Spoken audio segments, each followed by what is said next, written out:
announced yesterday that Barbara Marcus, who's former president of Scholastic, has just joined us in developing out our children and young adult area. So we're very, very excited about this area of opportunity. Children, you know, are just emerging as sort of the latest, you know, audience to reach with the iBookstore and Apple and with ebooks in general. And the iPad is a big part of that. But in children's, I mean, children's books can be developed and ideas can be developed from an idea, a toy. I'm not as familiar in terms of developing that out, but I imagine a children's story can come from almost anything. Maybe not the book first, I don't know. In order to do tests, I believe you need to work with an existing brand. So to take something, put something new out is just too high risk. But say you took something like an IP, say Spot the Dog for children's. Okay, children don't need the Avatar game. It can be much simpler. Which means it does mean cheaper. Okay, so you can test it easier. So if you've got an existing IP and it becomes sticky, so then yes, you can have the game that sits with that. It's cheaper to generate, whether it's footage that you've shot yourself or doing some simple 2D animations. And I actually think that's the area that will go first and will work first, to be honest. I think the biggest market, for sure, at least in what I do, is the kids market. In publishing, I mean, everyone knows how difficult publishing is, yet the YA, young adult market, is the growing market. And in terms of young adult material for film and TV, I agree with Lorna. It sort of has to be based on a big brand, or a brand that kids or people are aware of. My associate represented a book called Walter the Farting Dog, which was one of the, it was an enormous young adult book. And that is going to get a green light momentarily as a movie. I don't know what they're doing about the game or anything else, but it's that brand awareness that will generate a deal. But you have to make new brands. Absolutely. Yeah. And what about things like applications? I mean, I don't know. I work in Latin America, so it's totally different because a lot of the kids there just don't have access to the actual platforms. An iPad for a child in Latin America is a lot farther away than for a child in a developed country. So, I mean, there's so many different platforms. Like, where do you necessarily attack first in terms of an application? Phones. Mobile, yeah. Phones. Yeah. Phones and web. It's cheaper. Yeah, it's a lot cheaper. And fast to do. Another question? Then I have a question. From the business perspective, and to another issue, co-production is only a short-term cooperation and a short-term collaboration, and cooperation is a long-term partnership. Could you please comment this quote, and what are the advantages of both? On the one hand, co-production for one project and cooperation for a longer time, or for more projects, or a long-term partnership.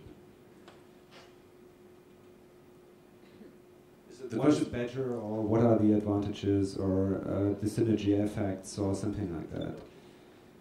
And for the future, maybe, of your industry, what do you see would be the best model for you, or for the industry? Maybe I'll speak, because I think I touched on it a bit earlier, but it's the idea that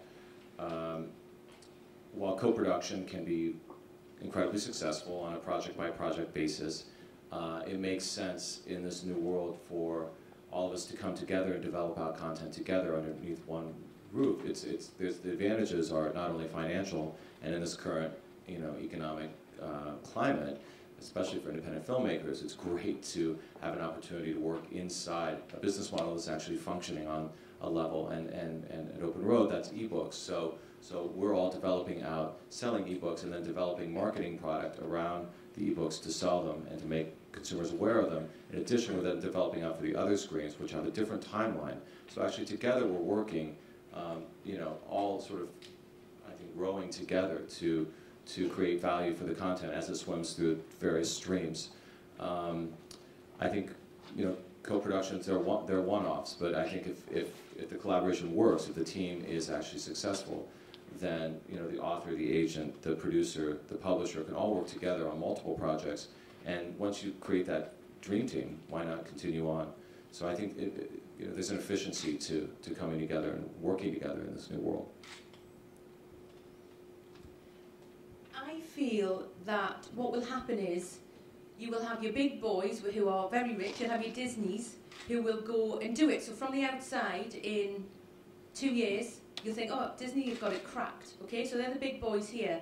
Then you've got people like yourself and people who are the talent, who are the artists, who are the people who are the writers and the creators. They will do it here, okay? And that will be really rich. That'll be the cool stuff, right? Like anything, you always have these two ends of the pole. And I believe that what will happen in the middle will fail. This will work from the outside. They can afford to lose that money. And here, you've got the rich juice that these guys have left big companies and seen people fail and were maybe told, do it this way. But they knew their right way. And so those entrepreneurs will make it work. These guys will say that they've just reinvented the wheel. Hey, look at me, you know, the rap can do this now at Disney. But the middle guys will fail. That's what I feel. Josie, what do you think? Well, my experience is different because I work for a large talent and literary agency. And our, I guess, partnerships are more on the representation side. So we represent clients, and those clients exist in many forms. But we also form, I guess, strategic partnerships, but we have to be wary because as an agency, our goal is to be gatekeepers of our clients, because without our clients, we don't exist. So you have to be a little bit careful of the partnerships that you form, because it could actually lead to too much exposure. And for example, we don't have a website. We don't have a listing of who our clients are. No, a lot of the agencies don't. It's not. Yeah, because we're safekeepers, and you could of course find out who our clients are, but you don't want to publicize that too much and make it easy for example, another agency to steal your clients. So I've had a few experiences where it exposed too much, and you just really, I don't want to, without explaining the scenario, you just have to be careful and sort of wary of who you are and what your brand is as a company. Can I say something that's so interesting? Because I just met with a very large agency in London, Curtis Brown, and they are so proud of their website. Which they just showed me a minute ago, literally before I got here, saying that they are now coming. I'm Jeff's partner at Open Road, and we were talking about how what we do, and he was saying it's so interesting. We have a similar aesthetic, and we went onto the website, and he said that to me. He said, no agents have a website. We do because we feel that we want to present our authors and help market our authors. Well, Channing, here's the funny thing. We, ICM and Curtis Brown have a partnership. Right. So the ladies upstairs who you saw, who you met, okay.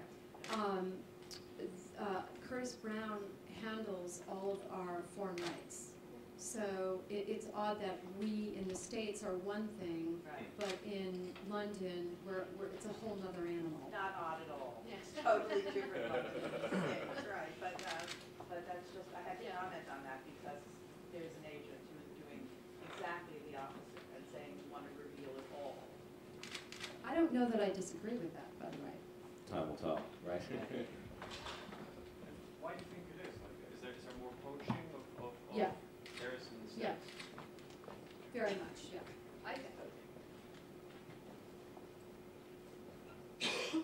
questions?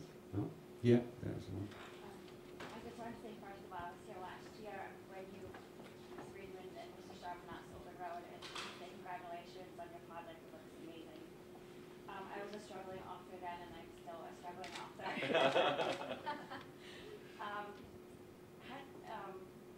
I'm working on a memoir, and what advice would you have if your work is not quite finished, as to finding representation, and maybe there's some confidentiality involved, but you still, you want to get content feedback. I'm not sure how to proceed. Well, I think any author, you have to find an agent. That's, you know, a publishing agent. Most of them take unsolicited submissions. That, you know, you've heard about the slush pile, I think they call it. I don't know what you've done in terms of trying to find representation, but I live here in Frankfurt, so, but the story's based in New York.